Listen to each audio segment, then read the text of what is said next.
Allez, on va parler de l'Eurovision. On a plein de choses à faire. Alors, je vous dis, l'Eurovision, là, c'est un dossier. Je peux vous dire, c'est la carrière de Verdez. Je vous le dis. T'as vu, Gilles, comment je te régale, hein. Gentil. C'est pour moi, c'est cadeau. On va revenir, donc, c'est la première question. L'Eurovision, un grand spectacle, oui ou non? On va revenir, bien sûr, sur toutes les prestations. On va faire un gros débrief. L'Eurovision qui a cartonné 5,4 millions de téléspectateurs. C'est le deuxième plus gros score de l'Eurovision. Après, c'était le score, le record, je crois que c'était en 2012. Hein. 12. 2012, c'est ça? Ouais, 2012 et 2016. Ouais. 2012, le record, oui, parce qu'il n'y en a qu'un.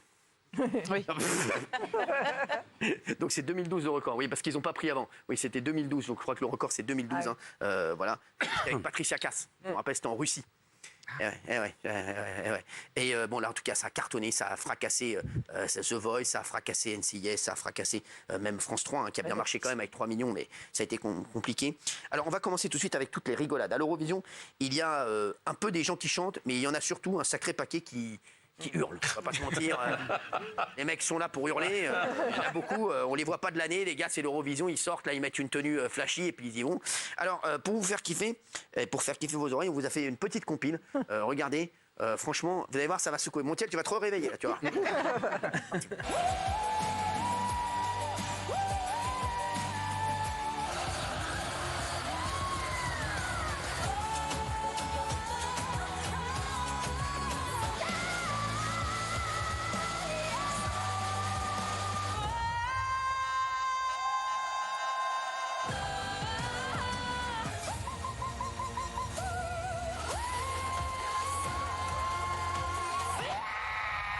Dis donc, t'arrêtes de gueuler, René. T'arrêtes de gueuler, bordel. L'Eurovision, ça gueule.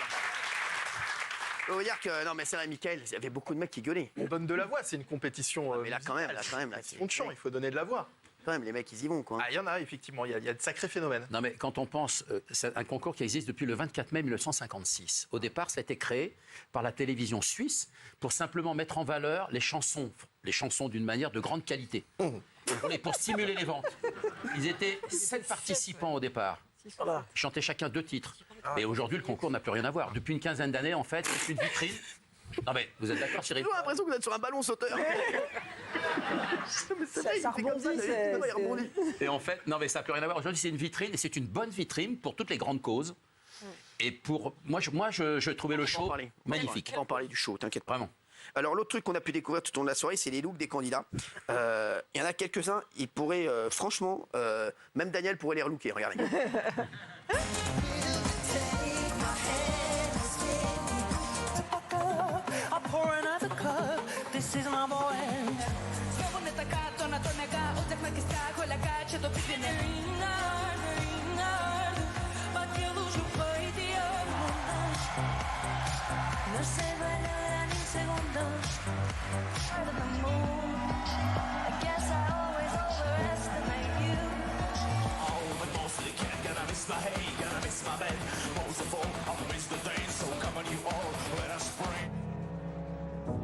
Don't look now. No rules.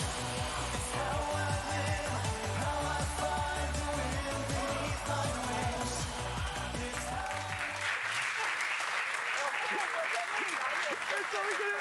C'est énorme. C'est énorme, mais il y a des teubés, on sait pas d'où ils les sortent. Il y a des gars, ils sortent que pour l'Eurovision, tu les vois jamais dans la vraie vie. Sur la tête de ma mère, il y a des gars, tu les vois pas. Tu as vu l'autre qui est sorti comme ça, un jour, quelle racera. Non, mais c'est Ouais, mais à la une fin- horreur. Moi, j'ai l'impression que c'est orchestré par Satan, ce truc-là. Ah, mais c'est vrai. Alors, vous savez quoi? Il y a quelqu'un qui a dit sur les réseaux, qui a dit exactement ce que vous avez dit. C'est pas vrai. Il a dit, j'ai l'impression d'arriver en enfer. J'ai c'est vu ça. l'Eurovision, c'est un Voilà, truc de j'ai fou. vu ça. Pour moi, c'est- Alors, il y a Ségolène Royal qui a réagi. Elle m'a écrit, parce qu'elle a parlé aujourd'hui. Ségolène, vous avez l'extrait de Ségolène ou pas? Sur les looks. Sur les looks. Ah bah c'était un tweet, eh bah, très bien, si vous l'avez. Normalement vous l'avez si c'est un tweet. Mais très virulent. Vous l'avez un tweet? Ségolène? Non, ils l'ont pas. Bon bah très bien. Alors il y a Ségolène qui m'a écrit. Elle m'a écrit parce que voilà, pour parler de ça, elle m'a dit bonjour Cyril. Je ne peux pas venir aujourd'hui.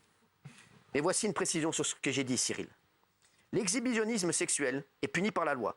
Donc que fait-il, chanteur et danseur, dans une émission grand public et soi-disant culturelle? Et quel exemple pour les enfants et les ados? Ensuite, il y a la séquence des Belges qui brandissent des têtes coupées. C'est pour ça que j'ai parlé de farce sinistre. Voilà, elle était. Concours de lait de. Voilà, donc elle est, voilà, bon, Ségolène, après, voilà, les questions, etc. Mais il y en a beaucoup qui ont réagi comme Ségolène. Mais Ouais. Alors, parce que c'est vrai que le gars de la Finlande, là, c'était pas des. Mais c'était ça, c'était ça a pas été des- C'est une chorégraphie. Le slip est arrivé par un fil de mèche Ouais. à la fin, si on a bien regardé jusqu'au bout. Mais qui a cette idée? Qui a cette idée de dire, écoute, frérot, j'ai une idée, on va faire venir un slip, pas un fil comme un. Et nous, on a quand même vu, c'est bullish. Hein. après, ça a été l'avis global à la fin de cette soirée, c'est que pour le coup, c'était une édition qui était vraiment pas très familiale du tout. Ouais, je te confirme. Ça a bien marché pourtant. Ça a très bien marché, mais en termes de, enfin voilà, il y avait effectivement des horreurs. Les enfants n'étaient pas les bienvenus devant la télé. Il faut rappeler une chose, c'est que les organisateurs de l'Eurovision ont sauvé l'Eurovision parce que ça ne marchait plus il y a 25 ans. Bien sûr, ouais. Il faut bien raconter l'histoire. Ouais, mais tu Donc me la ils ont, raconteras la ils ont, prochaine ils ont fait un show.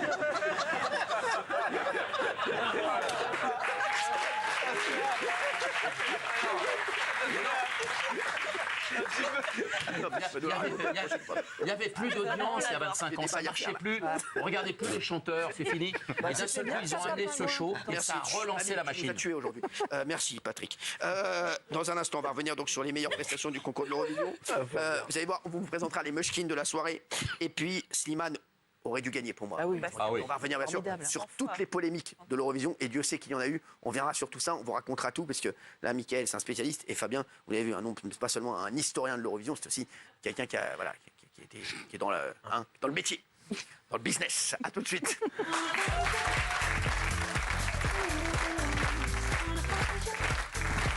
Votre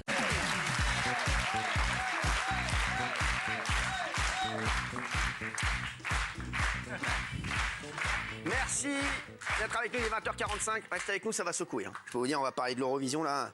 Ça va secouer sec. Déjà, ça secoue un peu aujourd'hui. Il y a Mickaël Dorian qui est avec nous, merci. On le retrouve sur Champ France et sur CNews. Et bien sûr, Fabien Lecoeuvre, qu'on retrouve partout. Il est là chez nous, il est partout. Ouais. Dès qu'il y a des morts, des blessés, des mises en examen et des succès difficiles. Merci. Il se vend très bien. On parlait de l'Eurovision, bien sûr, on va revenir sur tout. Et vers minuit et demi à l'Eurovision, il y avait le vote des téléspectateurs pour leur candidat préféré. Et on a trouvé les Munchkins de la soirée, les laissés pour contre, les Anglais.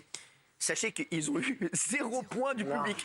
Ça veut dire qu'il n'y a pas eu un mec en Europe qui a kiffé ce qu'ils ont fait. Il n'y a pas un gars en Europe qui a dit non, je vais quand même voter pour les Anglais. 0 point. C'est une énorme dark à regarder. Franchement. Now, United Kingdom, Royaume-Uni. you have received 0 points. Non. Personne n'a voté pour eux.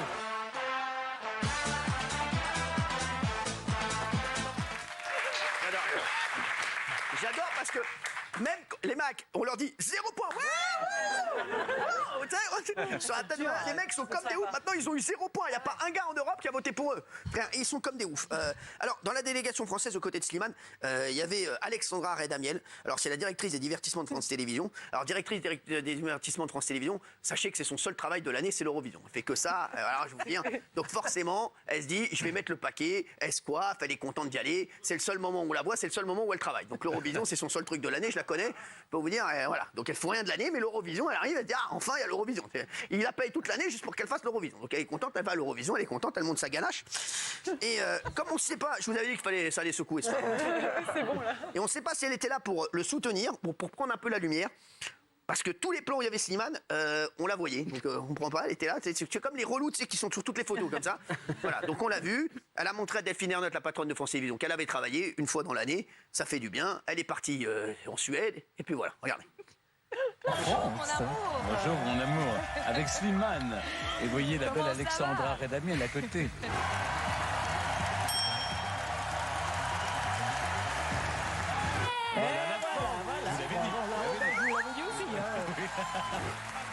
Nous sommes 3e Next au up, classement provisoire. Slovenia, Luria, France. Oui, France. on prend la 2e place, non? Au classement provisoire. La France. Merci la Belgique. France. Oui. France, 12. Merci Reykjavik. France. Merci beaucoup. Merci beaucoup, Europe. Back to you, Petra. Let's go. France is in the lead.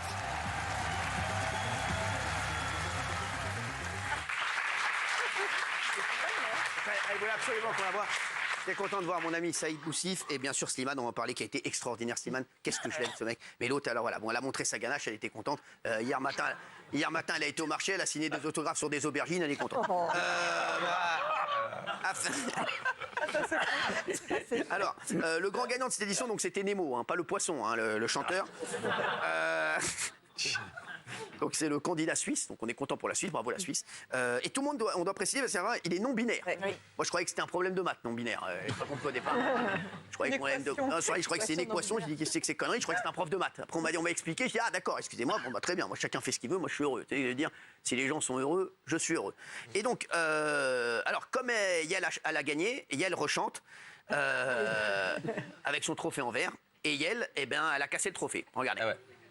Enfin, il a cassé, elle l'a cassé.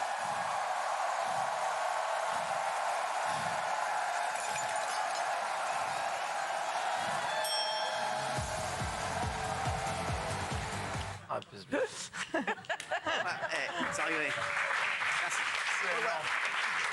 Alors, je vais vous dire. Alors, donc le Suisse, donc Nemo, c'est son vrai prénom. C'est un veut dire pseudo, je pense. personne. C'est comme Nagui, quoi. En fait, voilà. Ça veut dire personne en grec. Alors, chut, mamie, on n'en Oui, peut mais plus. Cette victoire est perçue comme une grande avancée pour la communauté non-binaire, avec le texte de sa chanson The Code. C'est quoi? C'est le code de la porte? C'est quoi? C'est une sorte de façon de casser les codes. Ah, d'accord, ok. Alors, il y avait le drapeau jaune, blanc, violet, noir, brandi tout au long de la soirée. Nemo a fait de son identité non-binaire un réel étendard. Et il y a une vraie question d'ailleurs à propos. Alors, justement, parce qu'il n'avait pas le droit. C'est contre le règlement. Totalement. C'est-à-dire qu'il est censé défiler avec le drapeau de la Suisse, puisqu'il représente la Suisse. Exactement, Là, on ouais. voit que le drapeau, il le met dans son dos, donc on le voit même pas. Il est interdit de défiler, c'est l'UER qui le dit, c'est dans les textes, de défiler avec un autre drapeau que celui Ah ouais. du pays que l'on représente. Ah merde, ah ouais. Et ça, c'était tout au début de la cérémonie, lorsqu'ils arrivent. Bon, vraisemblablement, visiblement, il n'a pas été sanctionné pour ça. Ah bon, ça va, et franchement, et si on commence à sanctionner tout. Moi, j'en ai ras-le-bol de ces sanctions. Arrêtez de sanctionner. Il y a quand même un pays qui a été sanctionné, qu'on n'a pas vu de la soirée. Ça, c'est exactement. On va en parler dans un instant. Le néerlandais. Absolument. L'hollandais. Néerlandais, c'est pareil. Hollande, Néerlande, c'est pareil. J'aimerais quand même qu'on voit la prestation du grand gagnant, donc Nemo, voilà, qui est sorti de son bocal. Regardez.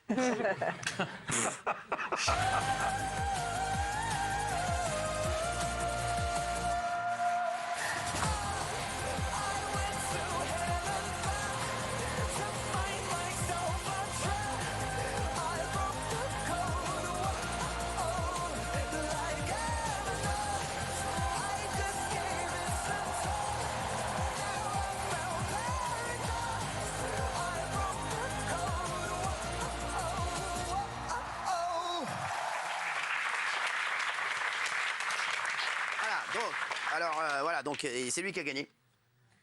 Voilà, content. Lui ou elle? Alors pour moi, Yael a gagné. Pour moi, le grand gagnant, ça devait être Slimane. On va en parler dans un instant. Je vais vous montrer quelques prestations quand même. Les 5 meilleures prestations. Tiens, voilà. Alors en 5e position, il y avait Israël, avec Eden Golan, avec Uekan. Elle a eu 375 points, mais 323 points du public et 52 du jury. On va revenir sur la polémique tout de suite. Différence qui est Exactement. La différence, c'est très rare d'avoir une différence comme ça ça. n'arrive jamais. Donc c'est quoi? C'est Totalement. parce qu'on a vu, il y a eu une polémique. J'ai vu qu'il y avait un membre du jury norvégien, c'est ça, qui a dit qu'il n'avait pas voté pour Eden Golan et qu'il n'avait pas mis de points sciemment. Ouais, non, mais pas que lui. Alors il y a ceux qui le disent, il y a ceux qui ne le disent pas. Et le scandale, c'est à chaque fois qu'on lui donnait des points, Ouais. Alors ça on va y sifflait revenir. dans la On va y salle. revenir, Ouais, ça, mais on va y ça, c'est revenir autre chose, là-dessus. On va y revenir là-dessus. Déjà, on va voir la prestation. Regardez, elle termine 5e. This hurricane.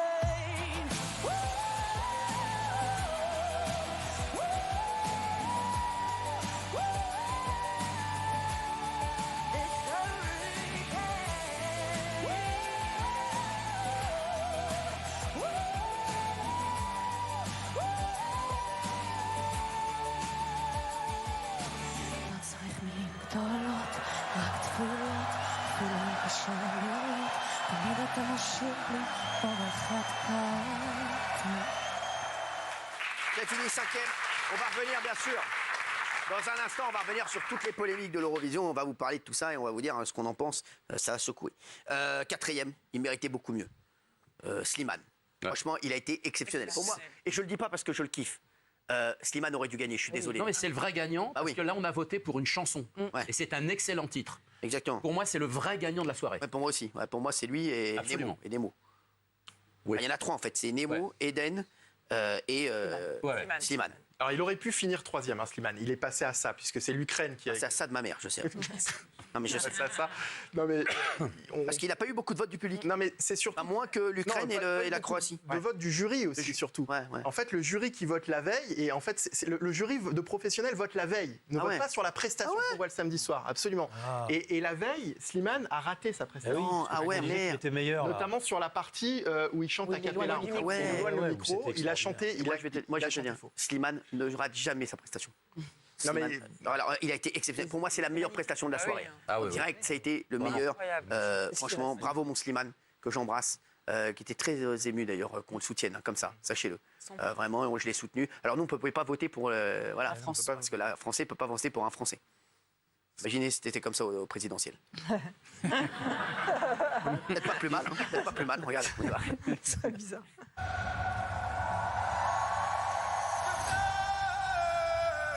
Je sais pas pourquoi je rejoue la scène,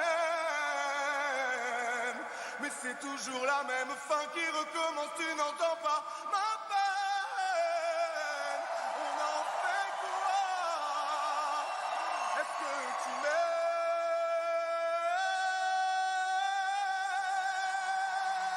Est-ce que tu m'aimes? Est-ce que tu m'aimes? Est-ce que tu m'aimes ou pas?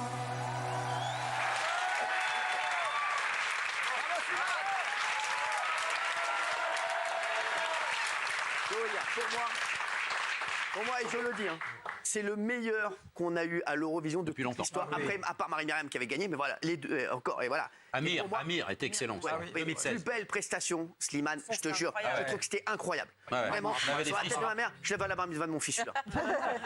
Je vais à la bar mitzvah de mon fils. Slimane, viens à la bar mitzvah du petit, sans rigoler. Tu fais tout ce que tu veux. Tu fais, je te le donne. Ça, tu donnes un petit chèque. Tu fais tout. Voilà, non, je te jure, il est incroyable. Slimane, franchement, c'est un monstre. C'est un monstre. Il aurait dû gagner. Et tu sais que, je vais dire, le courage de Slimane, je voudrais l'embrasser très fort, parce que je l'aime fort, il le sait. Et Saïd aussi, je les embrasse, et de son manager qui l'a soutenu, parce que aller à l'Eurovision, je peux vous dire qu'il faut avoir des sacrés cojones pour y aller. Hein. Parce que je peux te dire que tu n'as que des coups à prendre, il a eu tout à c'est fait. très compliqué, et il en sort Il a fait encore avec plus un grand panache incroyable. qu'avant l'Eurovision. C'est vrai. Je vous jure que c'est vrai. Il en sort encore plus grand qu'avant l'Eurovision, il est encore plus une star qu'avant l'Eurovision, et pour vous dire, il a gagné son pari. Pour moi, c'est, voilà, je vous dis, il y a deux grandes stars de cette Eurovision, je le dis, c'est Eden Golan, la représentante israélienne, parce que ça a été on va revenir dessus dans un instant, ça a été un périple incroyable. Et bien sûr Slimane, qui est pour moi le grand gagnant de l'Eurovision. Je le dis, et franchement, je pense que voilà, Slimane n'aurait pas été français, parce que je pense qu'il y a beaucoup de gens qui votent pas pour nous. Voilà, il aurait gagné sûr. Hein. Ouais. Tu aurais mis, frérot Slimane, tu te fais demain, tu te fais Suisse ou Croate, tu gagnes. Alors, l'Ukraine était 3e avec Teresa et Maria. Je croyais que c'était une pizzeria, moi. Regardez. En fait, c'était un petit bureau. Regardez. Regardez, c'est parti. Regardez. Ефекти скотчі, аби ми зламались, хай бував тобі заряду, не полікуйся по палиці. Хай буде дуже серце темно і часом нелегко, та з тобою завжди будуть з нами слідувати предки.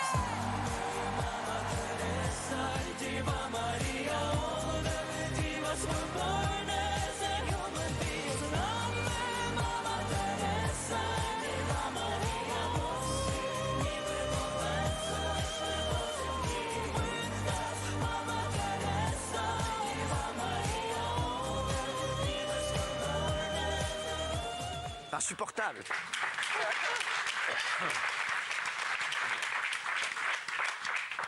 Il y avait Baby Lasagne aussi, ça aussi je crois que c'était un restaurant italien. Baby Lasagne, c'est croate. Alors vous allez voir, faut aimer. Hein. Faut avoir les reins bien accrochés. Hein. C'était le grand favori de la soirée. Ouais, je sais, exactement, le croate. Le look fort, hein. La moustache, ça va revenir, on pense vraiment que c'est pas... Ouais, regardez, ouais, quand même, ouais, voilà. On dirait un joueur allemand des années 95. Regardez, c'est parti.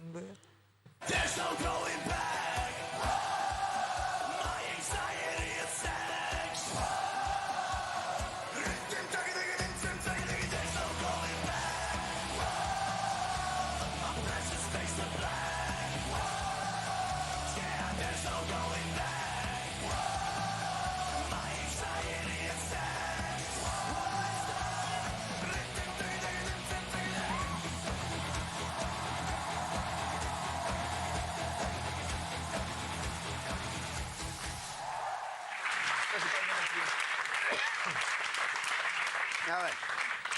Bon, alors on va revenir bien sûr sur. Alors lui, donc il est deuxième et le premier, bien sûr, c'est le Suisse. Vous voulez revoir la prestation? Non, c'est bon. Non, c'était sympa. Franchement, j'ai bien aimé moi. The Code, voilà, 591 plans, il a gagné. Il était favori lui aussi, hein, pas mal. Il était dans les 5 Il était bien placé, mais il était dans le top 5. Bah écoutez, c'est très bien. Allez, on va revenir bien sûr sur toutes les polémiques sur l'Eurovision, et Dieu sait qu'il y en a eu. Et on va revenir bien entendu une à une sur les... Alors déjà, le candidat néerlandais exclu, qu'est-ce qui s'est passé avec ce candidat néerlandais? Parce que c'est vrai que c'est un truc de fou. Donc exclu juste avant sa participation. Qu'est-ce qui s'est passé, Mickaël? On a un peu l'impression qu'il a un peu pris pour tout ce qui s'est passé, pour toutes les polémiques qui se sont déroulées depuis cette dizaine de jours en Suède. Il a eu un comportement qui est clairement inadmissible. C'est la première fois que ça arrive depuis la création. C'est la première fois que ça arrive. Et clairement, il a eu un comportement inadmissible. On a pu le voir vis-à-vis de la candidate israélienne, mais il n'est pas le seul. Ouais, la grecque. Là, il y a la grecque. Et puis déjà, là, on voit que... Et il a été exclu pour une toute autre raison. C'est quoi, la coupe de cheveux? Ça aurait pu. C'était une autre... La moustache. Il a été exclu pour avoir été violent avec une cadreuse. Avec une son coiffeur a été violent avec lui également. Et en fait, la cadreuse a déposé une main courante. Non, mais on va dire pourquoi. Contre lui. On va dire pourquoi. La raison de cette exclusion, c'est qu'il aurait eu un mouvement menaçant exactement envers une cadreuse. Cette cadreuse. En fait, qu'est-ce qui s'est passé? Parce qu'il ne voulait pas être filmé à côté de la candidate israélienne, c'est ça ou pas l'histoire? Alors, il y a eu plusieurs histoires comme ça. Il a refusé de s'asseoir à côté d'elle lors des conférences de presse. D'accord. Donc ça, c'est une chose. Et après, il se met le drapeau néerlandais. Il s'est mis le drapeau sur la tête quand il passait à côté d'elle. Ouais. Donc il a eu un comportement très choquant. Maintenant, l'UER, dans son communiqué, a dit que son exclusion n'avait rien à voir avec ce comportement. Ouais. Donc on a l'impression un petit peu que l'Eurovision marche sur des œufs avec cette histoire et que ils ont décidé de trouver un autre argument. Il y a une main courante déposée contre lui et donc on ne peut pas le faire concourir, donc on l'exclut. Mais c'est une première parce que pendant toute la soirée, personne n'a expliqué ça aux téléspectateurs. Et en fait, ils n'ont pas changé le numéro d'ordre de passage des candidats. Ce qui fait qu'on passe du 4 au 6. Sans explication, c'est du jamais vu. C'est une première qui est courante aussi. Exactement. Allez, on va parler de toutes les polémiques. On va parler notamment, bien entendu, de la participation d'Israël a vivement été critiquée cette année. Certains estimant que le pays n'avait pas sa place au sein de ce concours. Il y a eu de nombreux appels au boycott, mais également de nombreuses manifestations jeudi lors de la demi-finale. Et la militante pour le climat, Greta Thunberg, j'ai jamais aimé elle, de toute façon. Ah oui, je l'ai jamais aimé, vraiment. Greta Thunberg, non, sans rigoler. Elle a dit qu'il faut manger 2 pousses de maïs et non mais sans rigoler, arrêtez de faire des UV à Bernard Montiel, c'est devenu une héroïne mondiale. Greta Thunberg, Greta Teubé, oui, excusez-moi. C'est Greta Teubé, c'est la reine des teubés. Excusez-moi, elle a appelé au boycott de l'État d'Israël au concours de l'Eurovision. Alors que franchement pour moi c'est tout mélangé, ça n'a rien à voir. C'est un concours de chant. Sinon dans ce cas-là, il faut parler de l'Azerbaïdjan. Greta Thunberg, Greta Teubé, elle essaie de faire parler d'elle. Je n'ai jamais aimé celle-là. Regardez et vous me direz ce que vous en pensez après. Et il y a Arthur qui l'a massacré aussi sur un post sur Insta qui a dit ah oui, alors plus fort que cette minorité bruyante qui monopolise non-stop les antennes face à Greta et tous les crétins hurlant leur haine, bon voilà, et donc lui aussi il a pas aimé Greta Teubé. C'est Greta Teubé pour moi maintenant, je vais l'appeler. Non mais qu'elle aille voir le géant vert pour faire du maïs et qu'elle arrête de nous gonfler. Montrer que c'est scandaleux et inexcusable de la part de l'Eurovision de laisser Israël participer alors que le pays commet actuellement un génocide. Le fait que l'Eurovision interdise la Russie de participer, c'est un exemple concret qui montre que quand un pays se comporte de manière inacceptable, l'Eurovision est capable de prendre des sanctions. Alors pourquoi pas Israël ? Moi, je vais vous dire, je suis droit dans mes bottes en plus. Je suis droit dans mes bottes sur un truc. Rappelez-vous, on s'était embrouillés ensemble. À propos de Medvedev. À propos de la Russie. Ouais. Moi, je n'étais pas pour exclure la Russie. Et ni les joueurs russes. Pour moi, c'est tout mélangé. Voilà. Un joueur, et je vous dis, c'est tout mélangé. Et je l'avais dit, quand même, comment je m'étais énervé après toi sur la Russie. On s'était énervé avec GG. Et puis là, pardon, mettre un signe égal entre la Russie et Israël. Non, mais oui, non, mais ça. Et affirmer sans contradiction. Non, mais du n'importe quoi. Mais c'est du n'importe quoi. Non, mais au-delà de ça, ce que je voulais dire, c'est pas ça ce que je voulais dire, Valérie. C'est que pour moi. Oui, mais les sportifs ne soient pas bouc émissaires dans ce genre de. Les sportifs, les chanteurs, les artistes ne soient pas bouc bouc émissaire dans ce genre de conflit mondial. Mais je surtout, vous le dis, ils n'ont rien à voir là-dedans. Moi, quand Slimane, le pauvre, il est tranquille, on vient lui demander est-ce que tu as un mot, tu viens de le foutre dans la merde. C'est juste pour le foutre dans la merde, en fait. Excuse-moi. D'autant qu'il s'était déjà exprimé en disant qu'il s'était exprimé qu'il adorait la chanson de la représentante israélienne. Je vais vous dire, il a été très courageux d'ailleurs, mon Slimane, une fois de plus. Mais je vous dis, les gars, les mecs, ils y connaissent rien, excusez-moi, je vous dis la vérité. Bien sûr. Ils n'y connaissent rien, ils viennent pour chanter. Et ils viennent, même le mec, là, le néerlandais ou l'autre. L'irlandais. C'est Bambi Tug. Bambi Tug, c'est lui, c'est le premier concurrent qui a dénoncé Israël. Hein. C'est ça, c'est irlandais. Ça, c'est Bambi Tug, et puis après, c'est Mambo, le candidat de Suède. Et il y a eu la candidate grecque aussi. On va revenir là-dessus, on l'a tout ça. Juste regardez, parce que cela, lors de la cérémonie, donc elle s'est faite huer, Eden Golan, pour moi, c'est scandaleux. Ouais. C'est n'importe quoi, c'est tout mélangé. Une fois de plus, on mélange tout, on fait n'importe quoi. Et quand je vois des teubés comme Greta Teubé aller défiler alors qu'elle n'y connaît rien, non mais sans rigoler, qu'elle aille manger des pousses de maïs en Irlande, et qu'elle a... Non mais sans rigoler, mais quel teubé ça là, regardez.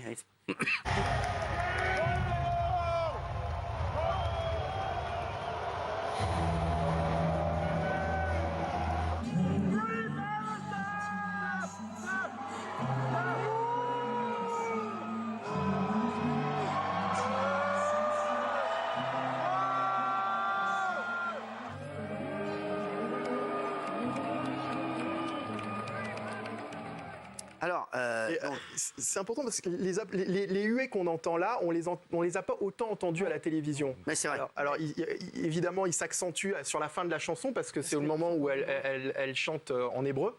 Donc c'est à ce moment-là que les huées sont les plus forts. Et beaucoup pensent que la télévision suédoise aurait rajouté des applaudissements pour les masquer, parce que c'est vrai qu'à la télé, on les a beaucoup moins entendus. Alors, elle s'y attendait puisqu'elle s'est carrément préparée à chanter sous les huées. Regardez, c'est un truc de fou. Regardez. Avec son staff.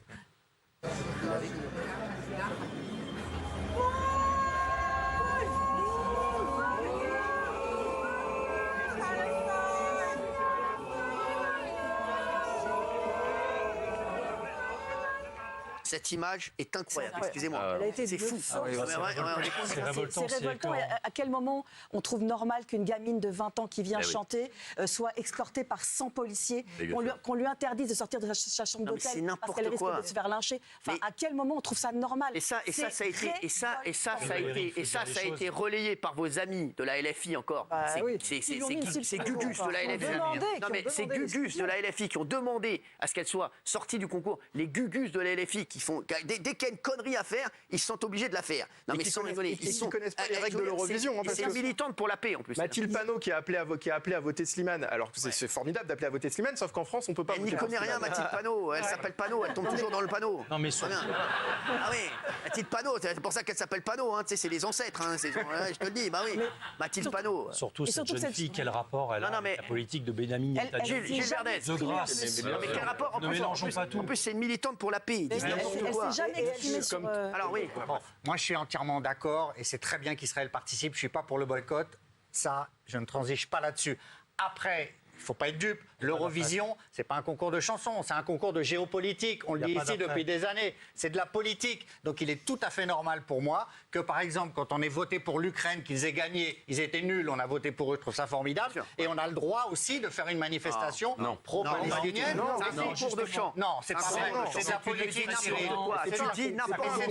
C'est pas de la politique, c'est de la politique dans les votes. Ça doit pas. Oui, mais pas du tout, parce que dans les votes, il y en a qui votent pour un tel ou pour un... S'il vous plaît. Parce qui votent pour un tel ou pour une telle, parce qu'ils ont des affinités avec tel ou tel pays. Mais tu dis n'importe quoi, c'est pas un concours politique. Pas du tout. C'est une expression artistique. Ah oui. C'est comme le sport. On ne doit pas mêler la politique, la religion. Dans la charte de l'UR, en revanche, l'Eurovision est un reflet de la société et reflète les tensions et les fractures du moment. Mais ça ne doit pas être de la politique. Mais même si l'Eurovision est politisée, je comprendrais très bien qu'il y ait des dizaines de milliers de personnes qui veuillent défendre les Palestiniens. Mais c'est pas pour autant qu'il faille s'en prendre à cette jeune fille. Ah, bien sûr. Pas pour autant. Je te dis, c'est militant pour la paix. Oui, mais Gilles est d'accord avec ça. Juste, en conférence de presse aussi, on a vu deux candidats. Un grec. Une qui fait semblant de dormir, la grecque. Et un autre, c'était quoi? C'était le candidat néerlandais. Le candidat néerlandais qui se met un drapeau sur la tête. Est-ce qu'on les a, ces images-là, s'il vous plaît? Merci. On les a. Voilà, je l'avais demandé ce matin, mais ils ont dû s'endormir quand je les ai demandés. Voilà. Non, mais voilà, Alors, il y a aussi l'affaire, donc, Slimane, les prises de position de Slimane, parce qu'il y a plein de gens qui sont tombés sur Slimane, le pauvre, qui ont voulu mettre Slimane dans la sauce. Alors, une journaliste lui a demandé s'il avait un message adressé aux téléspectateurs israéliens. Il s'est alors tourné vers Alexandra Redamiel, la patronne de divertissement de France 2. C'est comme si en contrôle, tu te tournes vers le dernier de la classe. C'est sûr qu'il va pas te donner la réponse. Donc voilà, donc cette dernière lui a fait signe de ne pas répondre, bah forcément, c'est répondre à rien. Donc bon, il était mal accompagné aussi. C'est que tu vas avec Alexandra Redamiel à une interview, c'est comme si tu allais à un concours de chat avec le chat de Jacques Cardos qui va bouffer le cul de Titus. Donc Slimane, regardez, donc le premier extrait, c'est ça, regardez. Voilà. Great, and do you have any message for the Israeli viewers? No. Thank you. Just a message for the Israeli No, thank you. Perfect. Non, mais justement, matin. Hein. Et donc, cette vidéo a suscité de nombreuses réactions. Mais attention, l'artiste, Slimane, il avait déjà parlé avant. Il avait complimenté l'artiste israélienne. Exactement. Une vidéo qui a fait beaucoup moins le buzz, que les mecs ne veulent que remuer la merde. Regardez, voilà. On va regarder. Voilà. I want to know if you heard the Israeli song Hurricane. Yes, of course, yes, and I love. She sings very good, and I think she's a good artist. Voilà. Et il a d'ailleurs interrompu une de ses répétitions pour prononcer un discours de paix. Regardez. I dreamed about music. I dreamed about this dream to be a singer and to sing peace. Here, everyone is here, sing about peace. We need to be united by music, yes.